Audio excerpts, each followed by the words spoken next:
बागेश्वर धाम के प्रसिद्ध राम कथा वाचक पंडित धीरेन्द्र कृष्ण शास्त्री छत्तीसगढ़ की राजधानी रायपुर के गुड़ियारी स्थित हनुमान मंदिर मैदान में मंगलवार को राम कथा वाचन के लिए पहुंचे। पहले दिन की कथा में राज्यपाल अनुसुईया उइके भी पहुंची और महाराज जी के छत्तीसगढ़ आगमन पर अपनी खुशी जाहिर करते हुए पूरे प्रदेश में उन्नति के लिए आशीर्वाद मांगा। कथा स्थल पर महिलाएं, युवा, अधेड़, बुजुर्ग आदि बड़े उत्साह के साथ राम कथा का सर्वर लाभ लेने पहुँचे थे। आम जनता के अलावा राजनेता, प्रशासनिक अफसर भी सत्संग का आनंद उठाते देखे गए।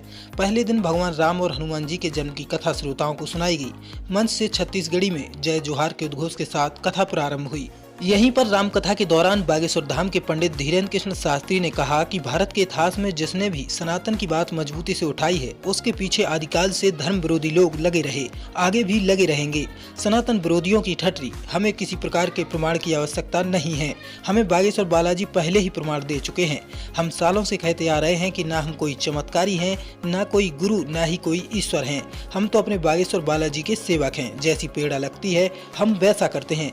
नागपुर विवाद पर आगे बोलते हुए पंडित शास्त्री ने कहा कि नागपुर में 2 दिन का दिव्य दरबार लगा था। 9 दिन की रामकथा के लिए हमने पहले आयोजकों को ही मना कर दिया था, इसलिए रामकथा 7 दिन तक की गई।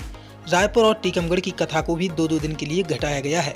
महाराज जी ने खुली चुनौती दी कि अगर नागपुर में नहीं मिल पाए तो रायपुर आ जाओ। इधर अंधश्रद्धा निर्मूलन समिति का कहना था कि हमने शास्त्री जी को चुनौती दी थी, अगर वे सही साबित हुए तो हम 30 लाख रुपए देंगे, लेकिन वे चुनौती को अस्वीकार करते हुए पहले ही कथा खत्म कर चले गए। इसी खबर के बाद बागेश्वर धाम सरकार ने रायपुर में रामकथा के दौरान नागपुर विवाद पर बोलते हुए खुला चैलेंज दिया है।